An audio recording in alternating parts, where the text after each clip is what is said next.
자, 여러분 사도행전 18장으로 넘어가기 전에요. 사도행전 17장 말미에 있는 말씀을 좀 살펴보면서 18장과 연결해 보려고 합니다. 자, 17장 32절로 34절에 이런 말씀이 기록되지요. 그들이 죽은 자의 부활을 듣고 어떤 사람은 조롱도 하고 어떤 사람은 이 일에 대하여 내 말을 다시 듣겠다 하니 이에 바울이 그들 가운데서 떠나매 몇 사람이 그를 가까이하여 믿으니 그 중에는 아레오바고 관리 디오누시오와 다말이라 하는 여자와 또 다른 사람들도 있더라. 자, 여러분 이 구절은요, 지난 시간에 우리가 함께 살펴보았던 아레오바고에서 선포한 사도 바울의 복음 설교에 대한 아테네 시민들, 아테네 철학자들의 반응입니다. 대다수의 이 철학자들이요, 그를 조롱했다라고 성경은 기록하고 있습니다. 영어 성경을 살펴보니까요, NIV는 sneer라고 그렇게 번역을 하고요, 메시지 성경은 laughed at him이라고 그렇게 번역을 합니다. 헬라 원어로도요, 조롱했다라는 의미를 지니고 있는데 중요한 것은 미완료형으로 쓰였습니다. 무슨 뜻일까요? 한 번 비웃은 것으로 그친 게 아니고요, 여러 차례 반복해서 바울의 이야기를 조소하고 조롱했다라고 이해하시는 것이 정확합니다. 왜일까요? 여러분, 아테네 사람들은요, 영혼을 믿었습니다. 하지만 영혼은 선하고 육체는 악하기 때문에 이 바울의 설교 중에 육신이 함께 부활한다는 것은 도저히 받아들일 수가 없어서 가치 없는, 재고의 가치 없는, 쓸데없는 트래시토크라고 그렇게 치부하고 조롱했던 거예요. 자, 사도 바울은요, 어쩔 수 없이 낙담한 마음을 품고 자신의 숙소로 돌아갈 수밖에 없었다라고 성경 33절은 기록을 하고 있습니다. 자, 그런데 34절 말씀에 따르면은요, 많은 사람들이 바울을 조롱했지만 그 중에 몇 사람은 바울의 이야기를 믿고 따랐다라고 그렇게 기록을 합니다. 자, 여기에 기록된 가까이 하다라는 34절의 단어는요, 헬라 원어로 클라오라는 단어가 쓰이는데 마치 접착제로 붙이듯이 착 달라붙다라는 그런 의미를 지니고 있습니다. 무슨 얘기일까요? 바울이 전한 복음으로 예수 그리스도를 믿고 주께로 가까이 다가왔다라고 이해하시면 되겠습니다. 자, 여러분 이 중에는 아레오바고 관리 디오누시오와 다말이라 하는 여자도 포함되어 있었다라고 기록을 하는데요, 이 디오누시오가 누군지는 알지 못합니다. 하지만 이 당시 아레오바고에 재판정이 있었는데 12명으로 구성된 재판위원 중 한 명이었을 것이다 라고 추정할 따름이고요, 다말이라는 여자 또한 이 당시 아테네 사람들이 이름만 들어도 다 알 법한 유명한 여자다, 유력한 여자다라고 추정할 따름입니다. 자,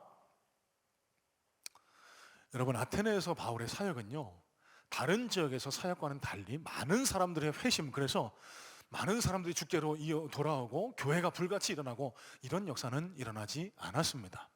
앞서 말씀드린 것처럼 많은 대다수의 아테네 철학자들은 그의 말을 조롱하고 떠나갔고요, 그 중에 극소수만 디오누시오와 다말이라는 여자 정도만 바울의 이야기로 복음을 영접하고 주께로 돌아왔다라고 그렇게 기록을 하고 있습니다. 자, 여러분 이 사실로 미루어서요, 많은 성경학자들이 바울의 아테네 사역은 실패했다라고 그렇게 간주하기도 합니다. 왜일까요? 다른 지역에서와 달리 이 아테네에는 교회가 세워지지 않았습니다. 또 바울이 3차 전도여행 때 이 발칸반도를 다시 둘러보았는데 아테네는 다시 방문하지 않았거든요. 그래서 이 바울의 아테네 사역은 실패한 걸로 그렇게 간주하기도 합니다. 그 실패의 이유로 바울이 복음적으로 접근한 게 아니라 그 철학자들과 철학적으로 변증했기 때문이다, 철학으로 맞섰기 때문이다라고 그렇게 주장을 하기도 합니다. 자, 여러분들은 어떻게 생각하실까요? 바울이 아테네에서 한 사역은 과연 실패했다라고 여러분도 생각하실까요? 여러분 잘 생각해 보시기 바랍니다. 바울이 아테네에서 사역을 통해 몇몇 사람밖에 주께로 돌아오게 하지 못했다라고 해서 그의 사역을 실패다라고 간주하는 것은요, 그거야말로 비복음적인 발상입니다. 물신주의적인 발상이고요, 세속주의적인 발상입니다. 숫자가 채워져야만 교회가 훌륭한 교회고, 성전이 가득 메워지고 헌금이 넘쳐나는 교회만 이 세상에서 훌륭한 교회, 하나님으로부터 칭찬받는 교회다라고 하는 그런 이상한 논리에 빠지게 돼요. 또 여러분, 예수님도 그러면 실패자입니까? 예수님 3년 반의 공생의 기간 동안 12명의 제자밖에 만들지 못하셨어요. 그 중에 하나는 그나마 실패했죠. 그러면 3년 반 동안 예수님은 11명의 제자밖에 이 땅에 남겨놓지를 않으셨습니다. 그러면 예수님은 실패한 구원자입니까? 아니에요. 사도 바울이 아테네 사역을 통해 몇몇밖에 구원하지 못했다라고 해서 그의 사역을 실패로 바라보는 것은 철저하게 비복음주의적이고 철저하게 인본주의적이고 철저하게 세속주의적인 발상이라는 사실을 우리는 깨달을 수 있어야 된다는 말씀입니다. 여러분, 교회는 건물이 아닙니다. 교회는요, 예수를 구주로 믿는 사람들의 모임입니다. 그래서 아무리 많은 사람들이 모여 있어도요, 그 안에 예수를 구주로 영접하고 생명을 걸고 주님을 쫓으려는 예수님의 참된 제자가 없다고 한다면 그 교회는 세상 헛된 종교와 다를 바가 없습니다. 비록 대여섯 명, 두어 명이 모여있는 작은 교회라고 할지라도 그곳에 복음이 살아 숨쉬고 있고 그 교회를 구성하는 구성원들이 모두가 다 말씀으로 예수님을 닮아가려는 분투를 이어나가고 있다고 하면 하나님 보시기에 그 교회만큼 아름다운 교회도 이 지상에는 없을 겁니다. 역사가 유세비우스의 증언에 따르면요, 여기 본문에 기록된 디아누시오가 나중에 아테네의 최초 감독이 되었다라고 그렇게 기록을 합니다. 이 사실만 두고 봤을 때에도 바울의 아테네 사역은 결단코 실패한 게 아니라는 사실을 우리가 알 수 있어야 돼요. 자, 사진 한 장 보여주시겠습니까? 제가 존경하고 닮아가고 싶어 하는 목회자 중 한 분이십니다. 이미 한 13, 14년 전에 세상을 떠나신 오카는 목사님인데요, 강남에 있는 대형교회죠, 사랑의 교회를 설립하신 분입니다. 이분이 세상을 떠난 지는 오래되셨지만요, 이분의 가르침, 이분의 철학은요, 지금도 목회를 하는 이 땅의 목회자들, 후배 목회자들에게 생생하게 울림이 되어 전달되고 있다고 생각을 합니다. 이분이 평생 붙드셨던 것이요, 본질이었습니다. 본질. 그래서 후배 목회자들한테 늘 이렇게 강조하셨어요. 교회에 본질이 없으면 안 된다. 교회가 본질을 놓치면 안 된다. 교회가 아무리 많은 사람으로 채우고 헌금이 넘쳐나도 교회의 본질이 사라지면은 그 교회는 이미 하나님으로부터 버림받은 교회다. 이 옥하는 목사님이 붙드신 본질은 그러면 뭘까요? 영혼입니다. 한 영혼입니다. 여러분, 이분의 별명이요, 복음에 미친 자, 광인이거든요. 이분이 평생토록 제자 훈련을 쉬지 않으셨어요. 아무리 일정이 바쁘고 아무리 힘들어도 한 사람 한 사람을 주께로 인도해서 제자다운, 예수님의 제자다운 삶을 살아나가기 위해서 가르치는 그 제자 훈련을 평생 쉬지를 않으셨습니다. 왜 그럴까요? 교회는 넘쳐나고 수천 수만 명이 모이는 교회에서 왜 소수의 사람을 모아놓고 그 제자 훈련을 그치지 않았을까요? 그게 본질이라고 믿었기 때문에. 한 영혼을 구원하는 게 교회의 본질이고요, 목회의 본질은 아무리 많은 숫자, 군중들 앞에서 아무리 천사 같은 말로 설교를 하는 거, 그게 중요한 게 아니고 한 영혼을 주께로 인도해서 그 영혼이 주님 닮은 그리스도인으로 변화되어 가는 것, 그게 목회의 본질이라고 믿었기 때문에 이분의 철학이 바로 한 영혼 철학이라는 사실입니다. 여러분, 아테네에서 그리고 고린도로 이동해서 사역을 이어가고 있는 바울의 이 모습에서 나온 그런 철학이라고, 그런 생각이라고 저는 믿습니다. 무슨 말일까요? 여러분, 바울이 비록 아테네에서 많은 영혼들을 주께로 인도해서 큰 건물을 짓고 교회를 세우지는 못했으나, 여러분, 디오누시오와 다말이라는 여인을 주께로 인도해서 그 사람들이 후인 모범적인 그리스도인이 되었다는 사실, 여러분, 어떻게 가능할 수 있을까요? 한 영혼의 생명을 거는 바울의 그의 철학이 있었기 때문입니다. 예수님처럼 한 영혼 한 영혼을 주께로 인도해서 그 영혼이 그리스도 닮은 모습으로 변해가는데 생명을 걸고 사역을 했기 때문에 그 사역에 놀라운 열매가 주어질 수 있었다라는 사실이에요. 자, 18장으로 한번 넘어가 볼까요? 1절 말씀입니다. 그 후에 바울이 아덴을 떠나 고린도에 이르러. 자, 여러분, 로마 제국의 행정구역상 아가야 지역의 수도는 아테네가 아니라 고린도였습니다. 자, 이 고린도는요, 잠시 후에 조금 더 자세하게 살피겠지만 2000년 전 타락의 도시였습니다. 쾌락의 도시였습니다. 술 취함과 방탕, 음란이 횡행하던 우상의 도시, 쾌락의 도시가 이 고린도였는데요.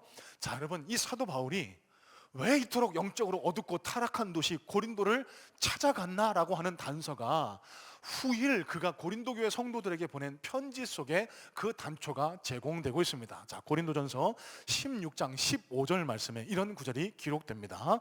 형제들아, 스데바나의 집은 곧 아가야의 첫 열매요 또 성도 섬기기로 작정한 줄을 너희가 아는지라. 여러분, 이 말씀의 의미가 무엇일까요? 여러분, 아가야 지역에서 바울이 처음 사역을 진행한 곳은 고린도가 아니라 아테네였습니다. 여러분, 그런데 아테네에서 바울의 사역을 통해 제일 먼저 주님을 영접하고 그리스도인이 된 첫 열매는요, 디오누시오도 아니었고 다말이라는 여성도 아니었습니다. 여기 고린도전서 16장 말씀에 따르면은요, 스데바나라는 이 사람이 아가야의 첫 열매, 바울의 아가야 사역의 첫 열매라고 기록을 하고 있어요. 여러분, 이 스데바나는 아테네 사람이 아닙니다. 고린도 사람인데요, 무슨 이유로 아테네에 와 있었든지 간에 그 아테네에 머무는 동안 사도 바울의 설교를 듣게 됐고 예수를 알게 됐고 예수를 구주로 영접해서 사도 바울 사역의 이 아테네 지역의 첫 열매가 되었다는 사실이에요. 자, 그러면 왜 바울이 고린도를 굳이 찾아갔을까라는 이유도 우리는 추론을 할 수 있게 됩니다. 왜 갔을까요? 여러분, 여기 고린도 지역 출신인 스데바나가 아마 사도 바울에게 간청했을 거예요. 목사님, 사도님, 내 지역, 내가 사는 지역 고린도가요, 너무너무 타락했습니다. 너무 영적으로 어둡습니다. 저곳에서도 가서요, 좀 저곳에서도 복음을 선포해 주시고요, 저곳의 영혼들도 좀 불쌍히 여겨주세요. 여러분, 그 타락한 도시, 영적인 어둠의 도시 고린도에 간 이유는 스데바나라는 이 한 열매, 그리고 스데바나의 소개를 통해 이루어질 그 한 영혼에 대한 열정 때문에 바울은 서슴없이 그 고린도로 갈 수 있었고, 그곳에서 사역한 결과 고린도 교회가 세워지고 고린도 교회 성도들에게 보낸 편지 고린도 전후서가 하나님의 말씀인 신약 성경에 포함되는 놀라운 은혜를 경험할 수 있게 되었다는 사실입니다. 여러분, 여기서 우리가 제일 먼저 점검하고 깨달아야 할 중요한 사실이 있습니다. 저와 여러분들에게는 여기 사도 바울과 같은, 아니 우리를 향하신 예수님과 같은 한 영혼에 대한 열정이 있으실까요? 자, 제가 드린 질문을 잘 곰곰이 한번 묵상하시면서 답을 해보시길 바라요. 제가 드린 질문의 본 뜻은 이런 겁니다. 신앙생활하면서 나 혼자 잘 믿고 잘 살고 편안하고 내 가정 복받고, 여러분, 이것에만 두고 지금 신앙생활을 하고 계신 건 아닙니까? 예수님이 우리를 구원하신 목적은 물론 저와 여러분을 평안하게 행복하게 하나님 나라로 인도하기 위함이 첫 번째지만, 거기에 그치는 것은 반쪽짜리 복음에 그치지 않습니다. 예수님이, 하나님께서 저와 여러분을 구원하신 목적은요, 이 땅 가운데서 하나님 나라의 사역을 행하시려고, 하나님 나라를 확장하시려고. 그래서 저와 여러분들에게 간절히 원하시는 것은 나 혼자 복받고 나 혼자 평안하고 이게 아니고요, 한 영혼을 향한, 예수님을 닮아 사도 바울을 닮아 한 영혼이라도 나 때문에 예수 믿고 나 때문에 선한 영향력을 받고 나 때문에 예수 닮은 모습으로 변화가는 그런 한 영혼을 향한 뜨거운 열정을 품기를 우리에게 요청하고 계시다는 사실이에요. 여러분, 이런 맥락에서 한번 스스로를 다시 한번 살펴보시고 질문하고 점검해 보시길 바라요. 여러분에게는 한 영혼을 향한 열정이 있다고 생각하실까요? 지난주 양육반을 진행하면서요, 제가 다른 좀 맥락에서 양육반 참여자분들에게 이렇게 질문을 했습니다. 연애하실 때 제일 기억에 남는 추억은 뭐세요? 그랬더니 대뜸 한 분이 이렇게 대답을 하세요. 선물 받았을 때요. 선물 받았을 때 기쁘지요. 예. 그래서 제가 또 다시 질문했습니다. 그럼 왜 기쁘셨어요? 선물 받으니까 좋지요. 여러분, 잘 생각해 보세요. 여러분, 연애할 때 아낌없이 선물합니다. 그렇죠? 나는 감히 상상도 못하는 비싼 물건들, 막 명품들을 선물을 하고 그것 때문에 기뻐하는 모습에 나 자신도 기뻐하고 그렇습니다. 그러면 여러분, 왜 사랑하는 사람에게, 좋아하는 사람에게 선물할까요? 내가 사랑하는 사람이 기뻐하는 모습 때문에 내가 기쁘기 때문에 선물하는 거 아니겠습니까? 자, 신앙생활에 그대로 한번 적용해 보겠습니다. 여러분, 우리를 그토록 사랑하신 예수님께 우리가 드릴 수 있는 가장 최고의 선물은 무엇일까요? 헌금 아닙니다. 우리의 치성, 열심 그런 거 아닙니다. 우리 하나님의 마음을 감동시킬 수 있는, 우리 예수님의 마음을 감동시킬 수 있는 최고의 가치, 최고의 선물은요, 당신이 생명을 버리시기까지 사랑했던 이 땅의 한 영혼에게 예수 그리스도의 마음을 품고 그 영혼을 섬기고 그 영혼을 위해서 기도해 주는 것, 여러분 그때 하나님이 감동하시고 우리의 신앙생활에 복도 주시고 은혜를 주신다는 사실 여러분 아실까요?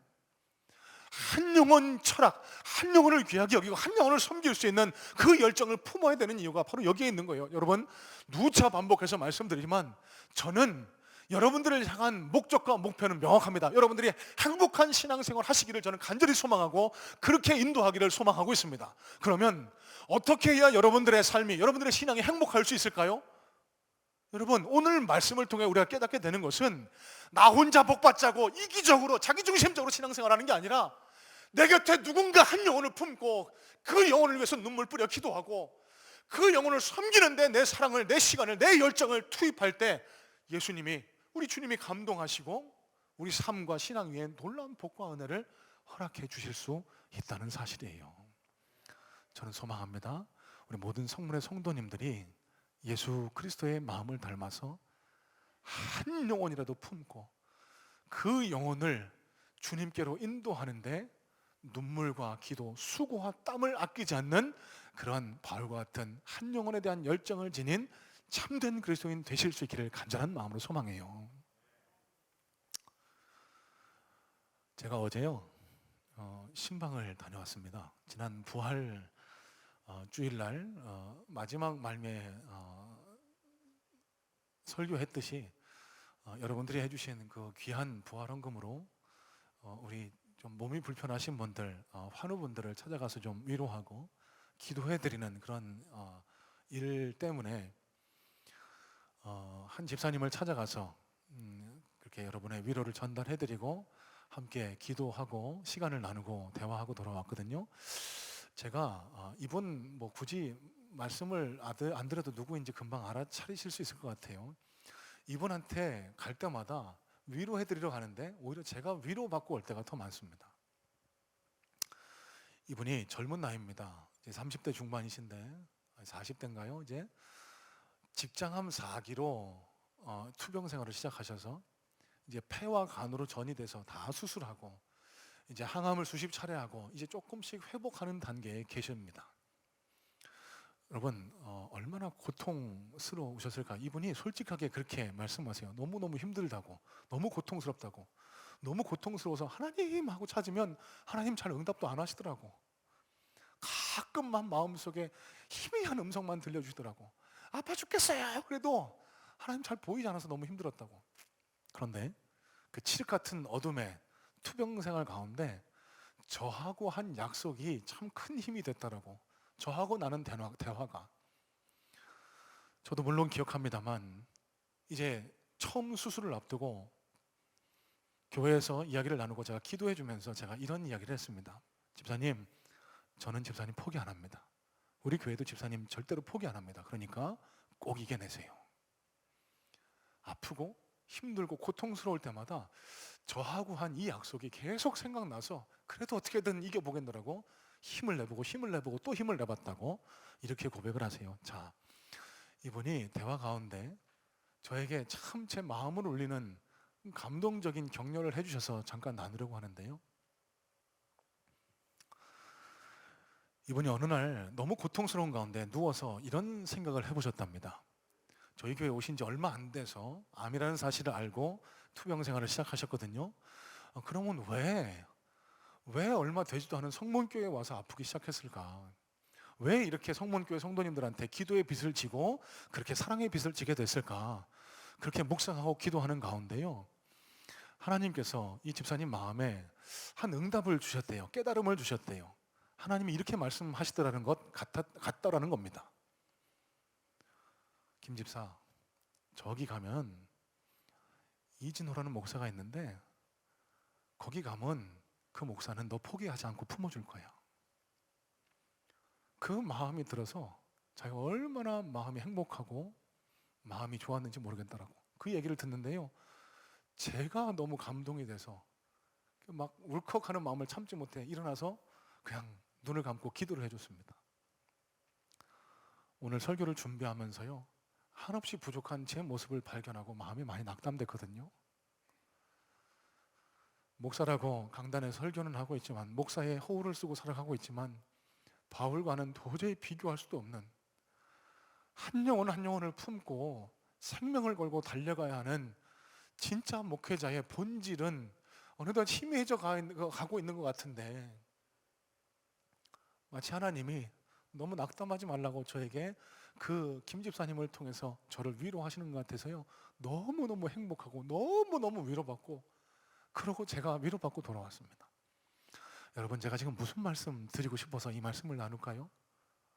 여러분, 예수님 닮아 한 영혼을 품어보세요. 하나님 그냥 내버려 두지 않으십니다. 더한 것으로 되갚아주세요. 내가 사랑했던 것보다 더 큰 위로, 내가 주었던 것보다 더 큰 사랑이 하나님의 은혜로 되돌아온 역사를 우리가 경험할 수 있게 된다는 사실입니다. 여러분, 이게 하늘나라 법칙이고 이게 하나님의 법칙이라는 사실입니다. 자그마한 것 드렸지만 하나님은 풍성한 것으로 대갚아 주시는 하나님.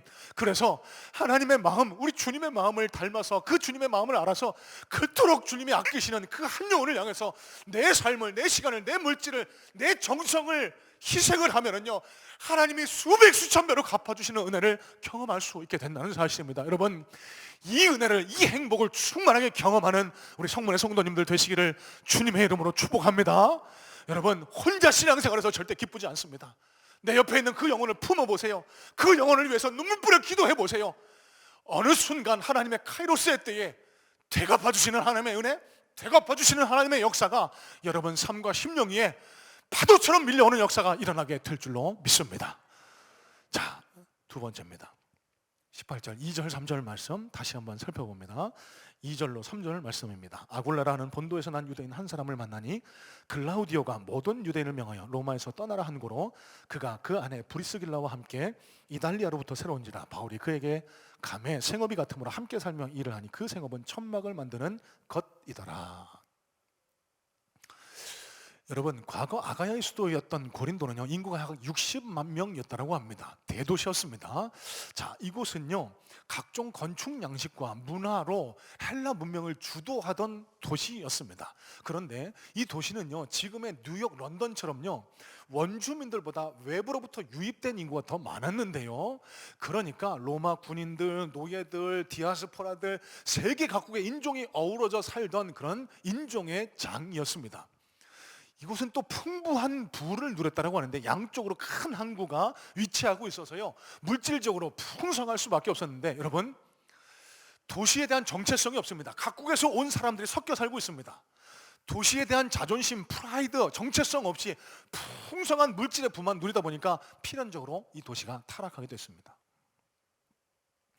이 당시 고린도에는요, 각종 신전들이 그 위용을 뽐내고 있었다고 하는데, 아폴로 신전, 옥타비아누스, 포세이돈, 헤라클레스, 헤르메스 등 온갖 신들을 경배하는 신전들이 풍성하게 그렇게 자리하고 있었고요, 그 중에 가장 대표적인 신전이 아프로디테 신전이었다고 합니다. 이 아프로디테 신전이요, 해발 575m, 이 고린도의 가장 높은, 가장 눈에 잘 띄는 곳에 위치해 있다고 하는데, 사진 보여주실래요? 이 아프로디테 신전이요, 저렇게 지금은 뼈대 기둥만 남아있지만, 여러분 한번 상상해 보세요. 과거에 온전한 모습을 갖추었을 때 얼마나 멋있을까. 여러분, 저 뼈대만 갖춘 저 모습이 지금도 세계 문화유산으로 남아있습니다. 여러분, 이 아프로디테는요, 그리스 신화 속 성애와 미의 여신입니다. 그래서 영어로는 비너스인데요, 여러분 용서하십시오. 여러분, 광고 CM으로 많이 들으셨죠? 사랑의 비너스. 그 비너스가 바로 이 비너스입니다. 별로 반응이 안 좋습니다. 여러분, 이 아프로디테 신전에는요, 한 1000여 명에 달하는 여사제들이 있었다고 하는데, 이 여사제들의 임무는요, 또 용서하십시오, 여러분, 범상한 여사제들이 아니었습니다. 이 여사제들은 신의 이름으로 합법적으로 매우 많은 매춘부들이었습니다. 여러분, 신전에서 매춘이 합법화됐으니 그 밖에 일상생활에서 얼마나 이 도시가 타락했을지 능히 짐작할 수 있지 않겠습니까? 그래서 헬라 문화권에서요, 고린도화 되었다라는 이 구절은 성적으로 타락했다라는 의미를 지니고요, 고린도 아가씨라는 이 구절은, 이 단어는 여성 매춘부들을 뜻하는 단어였다라고 합니다. 자, 이렇게 타락한 이 고린도의 사도 바울이 아가야의 첫 열매 스데바나를 따라 오기는 왔습니다. 여러분, 그런데 오늘 말씀에서 뭐라고 증거하죠? 이 바울이 이곳에서 왕성하게 사역을 한 것은 아니었어요. 브리스길라와 아굴라를 만나서 비록 그의 집에 기거하긴 했지만 그의 집에서 뭘 했다고요? 천막 만드는 직업을 하면서 많은 신학자들이 그가 고린도에 머문 기간을 1년 6개월 정도로 추정합니다. 다른 도시에서 사역에 비해서 훨씬 더 긴 기간을 체류했던 거예요.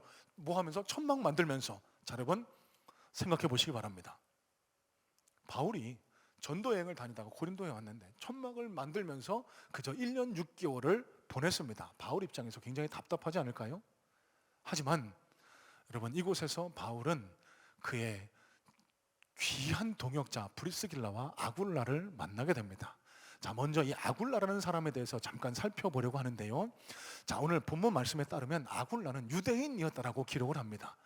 이 사람 출신이 원래 본도라는 곳인데 지금 터키 북동쪽에 있는 한 도시를 가리킵니다. 과거 갑바기아, 길리기아 좀 붙어있는 그 본도라는 지역에서 태어난 유대인인데 이 사람은 디아스포라, 그러니까 헬라어를 모국어로 사용하는 디아스포라 유대인이었습니다. 그가 천막 제조업을 하기 위해 로마에 살았다라고 기록을 합니다.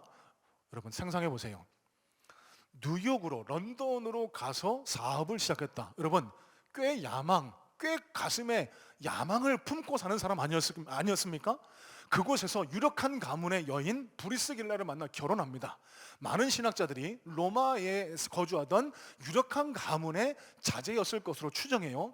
한번 상상해 보세요. 천막 제조업 사업으로 저 세계 중심 도시 뉴욕에 가겠다. 그곳에서 잘 나가는 집안의 딸과 결혼했다. 여러분 이 사람이 무슨 생각을 하고 있었을까요? 야, 이제 나는 잘 나가는 일만 남았다. 내가 이 사업을 일으켜서 내가 한번 우리 가문도 일으켜보고 내가 한번 세상에서 떵떵거리며 살아보겠다. 여러분 이렇게 살았던 사람이 아굴라였어요. 그런데 뜻하지 않은 일이 그에게 일어납니다. 로마 황제 클라우디오가요, 로마에 살고 있는 모든 유대인들을 추방하는 유대인 추방령을 내리게 되는데요, 크레스투스라는 사람에 의해 촉발된 유대인 폭동의 책임을 유대인에게 돌려서 모든 로마에 거주하던 모든 유대인을 다 나가라 쫓아낸 거예요. 갑자기 하루아침에 삶의 터전을 잃고 다른 곳으로 이주해야 되는 겁니다. 그래서 이주한 곳이 고린도였습니다.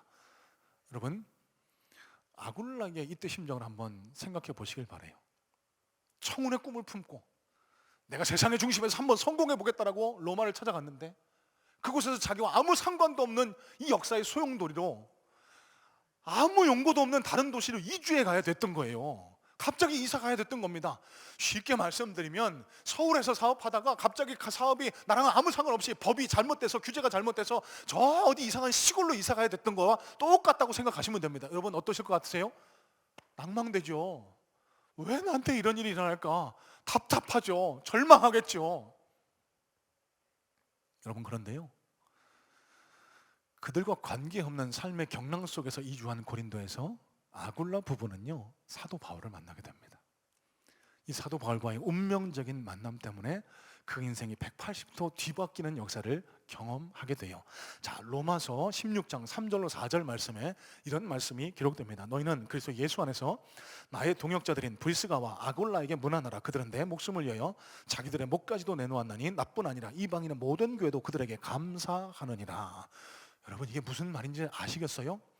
사도 바울의 더도 없는 동역자가 된 거예요. 모든 교회들이 그를 인정하고 칭찬하는 그런 하나님 나라의 기둥 같은 일꾼이 되었다는 사실입니다. 여러분 이 아굴라, 브리스길라가 뭘 보고 살았습니까? 뭘 목표하고 살았죠? 세상의 중심에서 내 자신을 외치다. 그러니까 물질을 벌고 내 세상에서 명예를 드러내서 내가 세상에서 한 떵떵거리며 살아보겠다. 이런 물신 중심주의, 세속 중심주의, 자기 중심주의로 살아가던, 그래서 영 멸망할 수밖에 없는 그런 삶을 살아가던 이 브리스길라와 아굴라가요 하나님의 인도하심 속에 사도 바울과 만나게 됐고 그 결과 하나님 나라의 기둥 같은 일꾼 사도 바울이 목숨 바쳐서 사랑하는 그런 귀한 동역자로 발돋움하게 되었다는 사실입니다. 그 인생의 의미가 달라지게 됐어요. 자, 여러분 여기서 우리가 깨달을 수 있는 사실이 있습니다. 여러분 지난 시간에도 나누었지만 이 세상 만물의 역사는 천지의 주제이신 하나님의 섭리와 통치 가운데 있다는 사실을 믿는 믿음이 있으시길 주님의 이름으로 축복합니다. 아굴라가 아무 상관없이 자기 뜻과는 상관없이 고린도로 이주한 것 같지만 그 역사의 배후 섭리에는 그 뒤에는 하나님의 인도하심의 손길이 있었던 거예요. 만세 전부터 그를 택하시고 그를 기둥 같은 일꾼 삼기로 작정하신 하나님께서요, 로마가 세계를 제패하게 하셔서 로마로 이주하게 하셨고, 로마에 폭동이 일어나게 하셔서 아굴라 부부를 고린도로 이주하게 하셨고, 그곳에서 사도 바울을 만나게 하셔서 그 인생이, 그 삶의 의미가 180도 달라지는 그런 역사를 하나님 예비하시고 준비하고 계셨다는 사실입니다. 자, 여러분, 역사의 뒤에는 하나님 인도하심, 하나님 섭리의 손길이 있다는 사실을 우리가 믿음으로 받아들인다라고 하면은 우리 삶의 자세가 달라질 수 있어야 합니다. 인간적인 마음으로, 인간적인 눈으로 볼 때는 내가 지금 실패의 내리막길을 걷는 것 같고, 내 의지, 내 책임과는 아무 상관없이 내가 떠밀려 이 자리에 와 있는 것 같지만, 지금 서 있는 그 자리에 하나님의 은혜가 있다는 사실. 그래서 하루하루 지금 선 자리에서 최선을 다할 때 하나님의 은혜가, 하나님 역사의 섭리가 임하게 된다는 사실입니다. 자, 여러분, 바울 입장도 한번 살펴보겠습니다. 여러분, 바울이 이 고린도에서 1년 반 동안 천막을 만들면서 아굴라 부부와 함께 살았습니다. 긴 기간이었습니다. 앞서도 말씀드렸겠지만 그곳에서 무슨 왕성한 목회 활동을 하는 게 아니라요, 지금으로 따지면 목사인 제가 나가서 배달 일을 하든가 막노동을 하면서 살아가면서 근근히 어려운 목회를 이어갔던 거예요. 여러분, 그러면 바울 입장에서는 또 어떻게 생각이 될까요? 인간의 눈으로 볼 땐 실패하는 것 같죠. 인간의 눈으로 볼 때는 지금 실패하고 있는 것처럼 보일 수 있습니다. 그런데 하나님 인도하심 따라 아가야의 첫 열매 스데바나를 따라 내려간 그 고린도는요, 하나님이 인도하신 자리였고, 그 고린도에서 바울은요, 하나님의 특별하신 은혜를 경험하게 됩니다. 자, 고린도전서 9장 24절로 25절 말씀에 이런 구절이 기록되는데요, 운동장에서 다름질하는 자들이 다 달릴지라도 오직 상을 받는 사람은 한 사람인 줄을 너희가 알지 못하느냐. 너희도 상을 받도록 이와 같이 다름질하라. 이기를 다투는 자마다 모든 일에 절제하나니 그들은 썩을 승자의 관을 얻고자 하되 우리는 썩지 아니할 것을 얻고자 하노라. 자, 여러분, 이 말씀이 뭘 뜻하냐면요, 고린도에는 매 2년마다 열리는 큰 축제가 있었다라고 합니다. 이스테미아 축제라는 이 운동 경기가 매 2년마다 열렸는데요, 물론 이 헬라 지역에 올림픽 대회가 매 4년마다 열렸는데 이 이스테미아 축제가요, 이 고린도에서 행하는 가장 큰 축제였다라고 해요. 여러분, 아굴라 부부가 로마에서 고린도로 이주한 이유도 바로 이 이스테미아 경기 때문이었습니다. 로마에서 추방령을 내려진 그 다음 해에 고린도에 저 이스테미아 축제가 있다는 사실을 알았고요, 당시 관람객들, 참가자들로 인산인해를 이뤘던 이 고린도에 숙박시설이 부족했거든요. 이들의 주된 숙박시설은, 대체시설은 천막이었습니다. 그래서 천막 제조업자인 아굴라 부부는 그 고린도로 가서 그러니까 특별한 이익을 기대하고 간 것이었고, 그래서 그곳에서 바울과 만나게 됐던 겁니다. 바울이 이 아굴라 부부와 천막을 제조하면서 헛된 시간을 보낸 것처럼 보였지만, 바울은 그 고린도에 머무는 동안 아굴라 부부와 함께 저 이스테미아 경기를 관람했을 것으로 추정을 합니다. 고린도전서에 쓰여진 이 말씀들은요, 이 고린도 사람들에게는 명확하게 이해가 되는 그런 표현들이었던 거예요. 아마 이 편지가, 고린도전서의 이 표현이 다른 지역에 전달됐다라고 하면 아마 그 느낌이 생소하게 느껴졌을지도 모르겠습니다. 그곳에 있는 사람들은요, 이 이스테미아 경기를 통해서 그 다른 박질, 달리기 경기하는 것을 잘 알고 있었기 때문에 신앙생활도 이와 같다. 달리기 경기하는 사람이 어디 한눈 파는 거 본 줄 아느냐? 달리기 시합에서 우승하기 위해서 절제하고 음식도 절제하고 생활도 절제해서 그 달리기 경기에 참여하지 않느냐? 신앙생활도 이와 같아야 된다. 고린도 교회 사람들이 철석같이 알아들을 수 있었던 거예요. 열심히 신앙의 경주를 달려서 면류관 받기를 소망해라. 이 당시 경기를 이기면은요, 월계수잎으로 만든 면류관을 줬거든요. 이 면류관은 나뭇잎으로 만든 면류관과는 다르다. 온갖 좋은 보화로 만든 면류관이 저 하늘에 준비되었으니 너희가 이 경기에 쉼 없이 전진해라. 바울이 이런 문학적 표현으로 고린도 사람들을 권면할 수 있었던 거예요. 여러분, 이런 맥락에서 봤을 때 바울이 보낸 고린도에서의 1년 6개월은요 헛된 시간이 아니었습니다. 의미 없는 시간이 아니었습니다. 그곳은 바울의 영적 깊이가 더해지는 영적인 수련장임과 동시에 하나님의 은혜를 더 깊이 체험하는 은혜의 보고였다는 사실입니다. 여러분, 오늘 이 말씀을 통해서 우리가 깨닫고 기억해야 할 것이 있습니다. 여러분, 하나님의 은혜는 먼 데 있지 않습니다. 저 산 너머에 바다 건너에 있는 것이 하나님 은혜가 아닙니다. 하나님은요, 어디에나 계시는 omnipresence, 그러니까 어디에나 계시는 하나님이시거든요. 그리스도인인 저와 여러분들에게 주어지는 하나님의 은혜는요, 지금 저와 여러분이 서 있는 그 삶의 현장 속에서 경험이 됩니다. 지금 이 자리에도 혹 왜 내가 이런 가정에 태어났을까? 왜 내가 하필 이런 남편과 결혼했을까? 왜 내가 하필 이런 학교, 이런 직장에 다니게 됐을까? 이렇게 원망 불평하면서 마음 무거워하시는 분 혹 계실까요? 여러분, 그곳이 하나님이 보내신 은혜의 자리, 축복의 자리인 줄로 믿으시기를 주님의 이름으로 소망합니다. 여러분, 하나님의 은혜는 다른 데 있지 않아요. 하나님이 우리를 그 자리에 보내셨고, 지금 내가 선 그 자리에서 하나님과 함께 매일매일 한날 한날 최선을 다한 삶을 살아갈 때 하나님의 역사, 하나님의 섭리, 하나님 인도하심, 동행하심, 공급하심의 축복을 우리가 누릴 수 있게 된다는 사실입니다. 여러분, 저희 교회에 여러 이유 때문에, 이런저런 이유 때문에 섬기시던 교회를 떠나서 저희 교회로 오신 분들이 참 많이 계십니다. 이런 분들을 향해서 제가 좀 위로의 말씀을 전달하기를 원해요. 여러분, 저도 미국에서 신학교 생활을 할 때 딱 한 번 교회를 옮겨본 경험이 있거든요. 제가 그 경험을 통해서 깨닫게 된 게 있습니다. 야, 교회 옮기는 게 이렇게 힘든 거구나. 정말 마음이 아프고 힘들고 어렵더라고요. 자, 그런데 여러분, 오늘 말씀을 통해서 기억하실 게 있습니다.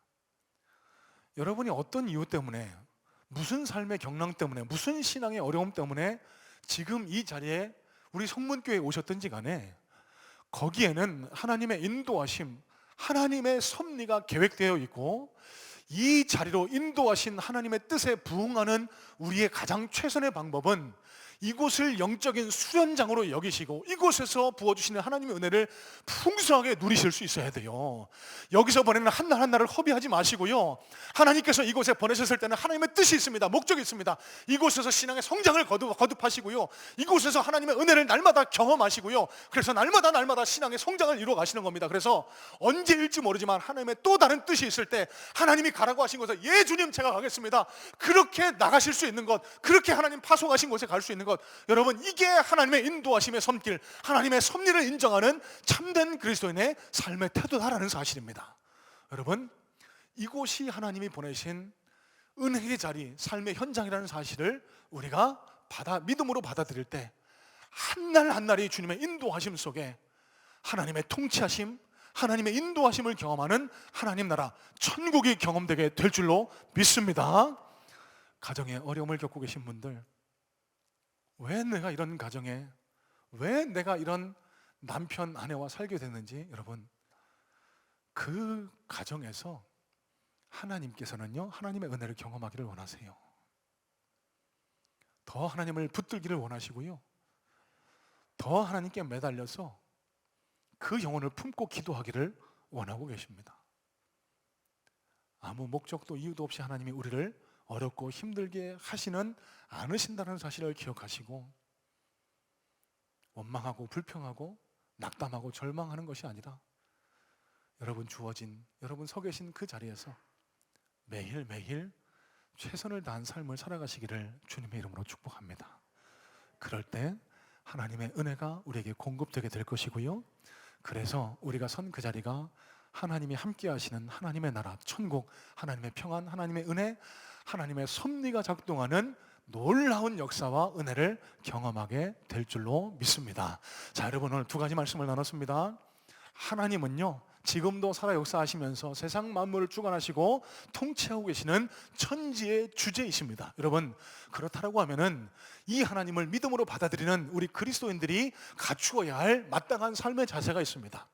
지금 내가 선 이 자리가 비록 내 뜻과 내 의지, 내 책임에 의해서 와 있는 자리는 아니지만 내가 경험하고 있는 이 어려움, 내가 경험하고 있는 이 문제들이 하나님께서 가라고 하신 하나님 보내신 은혜의 현장, 하나님 특별한 영적인 수련장임을 기억하고 한날 한날 최선을 다한 삶을 살아가는 겁니다.